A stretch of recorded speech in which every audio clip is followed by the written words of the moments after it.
کو خوش کرے، مہمان کی ضیافت کرے، مہمان کا اکرام کرے، مہمان کی آمدید کرے، مہمان کو ودا کرے، خوشدلی کے ساتھ میں سارے کام کرے. اس کا ایمان سے اور آخرت سے کیا تعلق ہے؟ جو شخص اللہ پر اور آخرت کے دن پر اللہ پر ایمان رکھنا، اس کا مطلب یہ ہے کہ تیرے دسترخوان میں جو مہمان کھا رہا ہے وہ تیرا نہیں، اس کے مقدر کا دکھانا ہے تیرے دسترخوان کے اوپر. آدمی نے سمجھا کہ میرا کھا رہا ہے، نہیں، اس کے مقدر کا جو تھا وہ کھا رہا ہے، لیکن دسترخوان تیرا ہے. یہ اللہ کا انعام ہے. اس لیے فرمایا کہ مہمان رحمت ہے، زحمت نہیں ہے. مہمان رحمت ہے، خوش ہو کر جاتا ہے، بنانے چلی جاتی ہے، خوش ہو کر جاتا ہے. بہت سے اللہ تبارک و تعالیٰ مقامات نصیب فرماتے ہیں. فرمایا کہ رحمت ہے، زحمت نہیں ہے. لیکن آج ہم نے مہمان کو زحمت سمجھ لیا ہے. اور زحمت کیوں ہو گئی؟ ہماری سوچ بدل گئی. ہم یہ سمجھتے ہیں کہ یہ میرا کھا رہا ہے، جبکہ اللہ فرماتا ہے کہ تیرا نہیں کھا، اس کا ہی کھا رہا. اس کے مقدر کا نہیں تیرے دسترخوان پر کھا رہا ہے. اور حالات ایسے ہو گئے کہ عام طور پر مسلمانوں کے اندر اتنا بگاڑ آ گیا کہ جس تھالی کی کھاتی ہے اسی کو سلام ڈالتے ہیں. اس لیے لوگ گھبرا رہے ہیں. جس جگہ میں جاتے ہیں اس کے ہاتھ سے کتنا شروع کر دیتے ہیں. اب ہاتھ سے تو نہیں رہے، پلر سمجھ لیجیے، بیم سمجھ لیجیے. جس میں کھائیں گے اسی میں سلام ڈالنے کی کوشش کریں گے. اس لیے رحمت زحمت بنتی چلی جا رہی ہے. اور سوچ بھی ایسی بدلی. ایک صاحب نے اپنی بیوی سے کہا کہ صاحب ممی پاپا آنے والے ہیں، تھوڑا سا بہتر سے انتظام کر دو. ماں نے کہا کہ میں مہمانوں کا اکرام، بیوی نے کہا کہ مہمانوں کا اکرام کرنے میں بہت تھک گئی، آج بہت تھکان ہے، اس لیے بازار سے لا لیجیے. اور دیکھیے یاد رکھیے سادہ سیدھا لے کر آنا، کیونکہ عید کے موقع پر آدمی بہت کچھ کھاتا ہی رہتا ہے. کہا کہ نہیں پکا لے تو بہتر ہوگا، گھر میں اچھے سے اچھا. کہا کہ نہیں میری طبیعت بہت خراب ہے. شوہر بیچارہ سن لیا اور گیا بازار سے سادہ سیدھا لایا، گھر میں رکھ لیا. کچھ دیر کے بعد مہمان آ گئے. جیسے مہمان آئے بھی کہا کہ جاؤ دروازہ کھولو، مہمان آئے.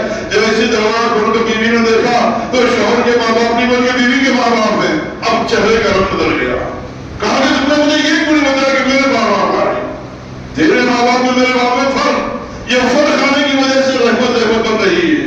اگر آپ مجھے پہلے یہ کہتے کہ میرے ماں باپ آ رہے تو انتظام کچھ الگ ہوتا. میں سمجھیے آپ کے ماں باپ آ رہے اس لیے میں نے بہانہ لگا دیا کہ میری صحت خراب ہے. اور ہے نہیں ایسا معاملہ. اگر رات کے 1-2 بجے ہمارے پاس سے مہمان آ جائے تو کتنے لوگوں کے دل خوش ہوتے ہیں. اگر وہی بیٹا ہمارا آ جائے رات کے 2 بجے، سب حیدرآباد سے سفر کر کے آ رہا ہے، 2 بجے پہنچے گا تو باپ بھی کہے گا، ماں بھی کہے گی، اور سب لوگ کہیں گے کہ بیٹا آنے والا ہے، بہتر سے بہتر آنے بعد کھلا کے سلا دینا، سفر کر کے آنا تھکا ہوا ہے. اگر اسی 2 بجے رات میں کوئی مہمان آ جائے تو آپ کی زبان سے کیا نکلے گا؟ یہ وقت سے مہمان کیا لے گا؟ کیا ہی بہتر آئی بہتر راستے میں کھا کر آنا چاہیے تھا، اب کیوں آ گئے؟ مصیبت سمجھ لیا. اس لیے مہمان رحمت ہے. حدیث پاک حدیث حضور نے فرمایا کہ جو آخرت پر اللہ پر ایمان رکھتا ہو وہ مہمان کا اکرام کرے. کیا مطلب؟ کہ یہ سمجھے کہ یہ جو رحمت ہے اور میرے دسترخوان پر جو کھا رہا ہے یہ اس کے مقدر کا کھا رہا نہیں کھا رہا. اور آخرت کے دن پر ایمان اس کا کیا مطلب؟ فَمَنْ يَعْمَلْ مِثْقَالَ ذَرَّةٍ خَيْرًا يَرَهُ وَمَنْ يَعْمَلْ مِثْقَالَ ذَرَّةٍ شَرًّا يَرَهُ. کہ آخرت میں اللہ تبارک و تعالیٰ جو بھی ذرہ پر نیکی کرے گا یا برائی کرے گا اس کا بدلہ وہاں پر مل جائے گا. لہذا مہمان نوازی کی جو نیکی کر رہا ہے آخرت کے دن تجھے اس کا بدلہ ملنے والا ہے، یقین ہونا چاہیے. تو جو اللہ پر آخرت کے دن پر ایمان رکھتا ہے اس کے لیے ضروری ہے کہ اپنے مہمان کا اکرام کرے. انبیاء علیہ السلام کے صف میں بہت زیادہ مہمان نوازی کرنے والے حضور اکرم صلی اللہ علیہ وسلم کے قول کے مطابق کہ ابراہیم علیہ السلام تھے. مہمان نوازی بہترین یہی سے شروع ہوئی. ابراہیم علیہ السلام کا معاملہ تھا. اللہ تعالیٰ حدیث الضیف ابراہیم المکرمین، اللہ نے قرآن میں آیت نازل فرما دی. غالباً 26واں پارہ ختم پر سورہ ذاریات کا دو ساری تفصیل ابراہیم علیہ السلام کی آپ کو مل جائے گی. آپ تفصیل دیکھ لیں. فرمایا کہ مہمان کا بہت اکرام کرتے تھے. گھر کے 4 دروازے تھے، کبھی بغیر مہمان کے کھانا نہیں کھاتے تھے. ایک مرتبہ کوئی مہمان نہیں آیا، ایک آدمی کو تلاش کر کے زبردستی لا کر بٹھایا تھا. وہ مجوسی ایمان والا نہیں تھا. جب کھانے لگا ابراہیم نے کہا کہ اللہ کا نام لو. کہا کہ میں اللہ کو نہیں مانتا، اللہ کا نام کیوں لوں؟ محمد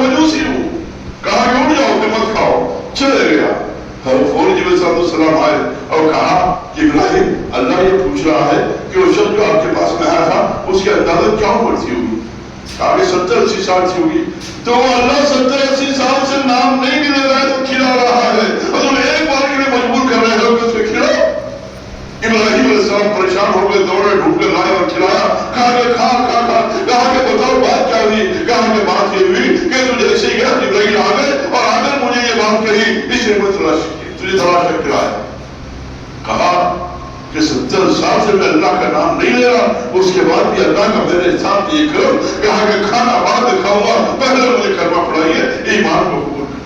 ابراہیم علیہ السلام بہت زیادہ مہمانی کرنے والے تھے اور مہمان کا اکرام بہت زیادہ. کبھی بغیر کسی مہمان کے کھانا نہیں کھایا کرتے تھے, ہمیشہ اپنے ساتھ میں مہمان. اس لیے مہمان کو زحمت نہیں سمجھنا, رحمت سمجھنا. جس گھر میں مہمان آتے ہیں وہاں سے بلائیں مصیبتیں جاتی ہیں, جس گھر میں مہمان نہیں آتے وہاں وہ مصیبتیں اور بلائیں تلاش کے سامنے پہنچتی ہیں. اس لیے مہمان کا اکرام ان ایام میں عید ملنے کے لیے بہت سے لوگ آتے ہیں. مہمان کا اکرام اس کا دامن جانے نہ دے, اس لیے موقع مہمان کے اکرام کا ہے.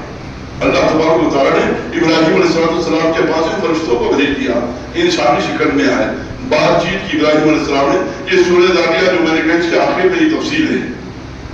بات چیت کی اور اس وقت آہستہ اٹھے, پہچانا نہیں فرشتے انسان کی شکل میں, اٹھے اور جا کر بچہ ذبح کیا. طرف ڈھونڈ کر جو ماحول تھا اس وقت میں وہ لا کر پیش کر دیا. وہ لوگ پیچھے ہٹنے لگے, کھانے سے انکار کر دیا. ابراہیم علیہ السلام پریشان ہو گئے. اس وقت ماحول یہ تھا کہ جو آپ کا کھانا نہ کھائے وہ آپ کا دشمن ہے اور آپ کو نقصان پہنچانے کے لیے آئے ہیں. ابراہیم علیہ السلام خوف کھانے لگے. یہ خوف لفظ قرآن پاک کی سورہ ذاریہ کی آیت میں ہے. خوف کھانے لگے, پیچھے ہٹنے لگے. کہا کہ ڈرو مت, ہم نے تو آپ کو حلم حلیم اور بردبار لڑکے کی بشارت دینے کے لیے آئے ہیں, لیکن ہم فرشتے ہیں اس لیے کھاتے ہیں, اس لیے ہم کھائیں گے نہیں, لیکن ہم نہیں کھا رہے. اس کا مطلب یہ آپ دشمن کے دشمن نہیں ہے, آپ ڈریے مت. ہم تو آپ کو بشارت دینے کے لیے آئے ہیں. اللہ تبارک و تعالیٰ آپ کو ایک بیٹا نصیب فرمائے گا. تو میں ابراہیم علیہ السلام نے مہمان کو کہے بغیر گئے, بچڑا ذبح کیا اور اس کو در بھون کر سامنے پیش کر دیا. یہ مہمان نوازی ابراہیم علیہ السلام سے شروع ہوئی اور امت مسلمان کو حضور نے یہ تعلیم دی کہ مہمان کا اکرام کرو. جو اللہ پر اور آخرت کے دن پر ایمان رکھتا ہے وہ مہمان کا اکرام کرنے والا ہوتا ہے. اس لیے یہ ایام جو چل رہے ہیں یہ عید کے بعد کے مہمان اکثر رشتہ آتے ہیں, اس لیے ان کا اکرام کرنا بہت زیادہ ضروری ہے. ایک دن تو اچھا خاصا ان کا اہتمام کیا جائے. مہمان نوازی 3 دن کے لیے, ایک دن بہت بہترین آپ کی صدارت کے موقع, بعد کے 2 دن اگر آپ اچھا کر سکتے ہیں بہتر ہے, ورنہ جیسا آپ کر سکتے ہیں کریں. یہ شریعت کا اصول میں آپ کو بتا رہا ہوں. ایک دن تو ضیافت اچھی ہونی چاہیے, دوسرے اور تیسرے دن آپ بہتر کر سکے ٹھیک ہے, ورنہ 3 دن کے بعد مہمانی نہیں, اب اس کے بعد وہ رہے تو سادہ سیدھا کھلا سکتے ہیں شریعت اسلامیہ کے اعتبار سے. تو گویا مہمان نوازی یہ بھی ایمان کا اور اسلام کا ایک بہت بڑا حصہ ہے. اس لیے اس کو ماحول میں فروغ دینے والے بنے. جب مہمان رحمت ہے رحمت نہیں ہے, تو گویا اس شوال کی ابتدائی ایام کے اندر مہمان کا اکرام یہ بہت زیادہ ضروری. اور دوسری چیز شوال کے روزے. میں نے ابتدا میں کہا کہ رمضان کے بندے نہیں اللہ کے بندے ہیں, اس لیے ہمیشہ اللہ کی بندگی کرنا ضروری ہے. رمضان کی باتیں ختم ہو گئی, اللہ کے بندے ہونے کی حیثیت سے شوال کے دنوں میں ایک تو مہمان کا اکرام اور شوال کے 6 روزے, شوال کے 6 روزے. اور اس کے لیے ضروری نہیں ہے کہ لگاتار آپ عید ہوتے ہی لگانا رہنا شروع کر دیں. ایک دو یہ پورے مہینے کے اندر, شوال کے پورے مہینے کے اندر کبھی بھی 6 روزے, اور 6 روزے رکھنے پر فرمایا کہ 30 دن کے روزوں پر 10 مہینے, 30 دن 10 مہینے روزے رکھنے کا ثواب ملتا ہے. 1:10 ایک نیکی کرو گے تو 10 ملے گا. 30 دن کے 300 دن یعنی 10 مہینے. ابھی 2 مہینے بچ گئے تو 6 دن کے روزے رکھتے تو اس کے 7 دن 2 مہینے ہو جائیں گے. پورا سال آپ نے روزہ رکھے اس کا ثواب ملے گا. تو یہ 6 دن کے روزے بہت ضروری. حدیث پاک میں آتا ہے کہ رمضان مبارک کے بعد جو 6 روزے رکھتا ہے ایسا ہے جیسے ابھی ماں کے پیٹ سے پیدا ہوا ہے. ہمارے پاس اس کی تھوڑا سا اہمیت ختم ہو گئی. آپ پرانے لوگ رکھا کرتے تھے, لیکن اس میں ایک غلط بات یہ آ گئی تھی کہ رمضان کی فوری بعد 6 روزے رکھتے اور 7ویں دن عید کرتے. عید کا کوئی تصور شریعت میں نہیں, اور 6 روزے تصور رہنا یہ بھی ضروری نہیں. اب جو رکھ لیے بعد میں تو اس طرح سے پورے شوال کے مہینے میں گویا ہر پیر اور جمعرات کا روزہ رکھ لیں. یہ بہت بہتر ہے. شوال کے مہینے میں 6 روزے کر لیں. اچھا, اس میں ایک اہم بات آ جاتی ہے, رمضان میں روزے قضا ہو جاتے ہیں, خاص طور پہ عورتوں کے. تو رمضان کے بعد میں اب شوال کے نفل روزے رکھیں یا قضا روزے رکھیں؟ نفل روزے رکھیں یا قضا روزے رکھیں؟ اکثر لوگوں کے ذہن میں آتا ہے کہ فرض ہے قضا ہے، فقہ حنفی کے اعتبار سے میں تفصیلات میں نہیں جاؤں گا، معلوم کرنا ہے تو واقعہ اپنے علم سے معلوم کر لینا. میں تفصیل فقہ حنفی کی بات میں کہہ رہا ہوں کہ رمضان کے بعد میں قضا روزے ہیں، ان قضا روزوں کو رکھنے کے لیے آئندہ رمضان تک کا وقت ہے، اس کو بعد میں رکھا جا سکتا ہے. شوال کے روزے یہ صرف ایک مہینے کے اندر رکھنا پڑے گا، اس لیے فضیلت کے حاصل کرنے کے لیے قضا روزوں کو بعد میں رکھا جائے، پہلے شوال کے 6 روزوں کو رکھ لیا جائے، اس سے سال بھر کے روزوں کے رکھنے کی فضیلت آ جائے گی. اس لیے اس ماہ شوال کے اندر 2 کام ایمان والوں کو کرنا ہے. ہم اللہ کے بندے ہیں، رمضان کے بندے نہیں ہیں. جو رمضان کے بندے نہیں ہیں، اللہ کے بندے ہیں، ان کو ضروری ہے کہ شوال میں اللہ کی رضا کو تلاش کرے. ایک کام یہ کہ مہمانوں کا اکرام کرے، اور مہمانوں کے اکرام کی شروعات بہترین انداز میں حضور اکرم صلی اللہ علیہ وسلم کے قول کے مطابق حضرت ابراہیم علیہ السلام سے شروع ہوئی تھی.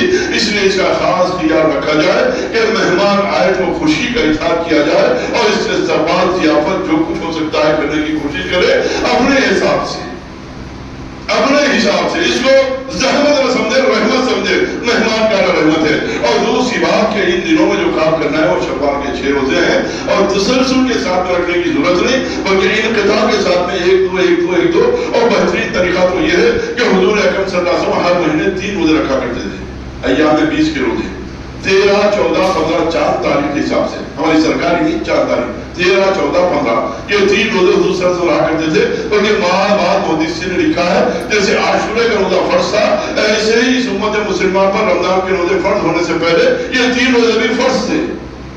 اس لیے اس کی بھی اہتمام کیا جا سکتا ہے. اور شوال کے ایک دو جیسے آپ روزہ رکھنا، روزہ رکھنے کی کوشش کریں. ہاں، پیر اور جمعرات کو بعض محدثین نے لکھا ہے، ہمارا جو مزاج ہے تھوڑا سا الگ ہے. جمعہ کے دن کے روزے کو ہم بہت اہمیت سمجھتے ہیں، لیکن بعض محدثین کہتے ہیں کہ جمعہ کا روزہ کوئی خاص اہمیت والا نہیں ہے. پیر اور جمعرات کا ہے، جمعہ نہیں. کیوں کہ جمعہ عید المومنین ہے، اس کے دن روزہ حرام ہے. رمضان بقرعید ہے تو اس میں حرام نہیں ہے، لیکن جمعہ کا دن بھی عید المومنین ہے، اس لیے رکھنا ٹھیک ہے، ورنہ فضیلت کی بات نہیں ہے. پیر جمعرات کے روزے کی فضیلت ہے، اور یہ 6 روزے شوال کے روزے ہیں. اس اعتبار سے اہتمام کریں. اس لیے اس مہینے کے اندر 2 احکامات شریعت اسلامیہ کے ہماری طرف متوجہ ہوتے ہیں.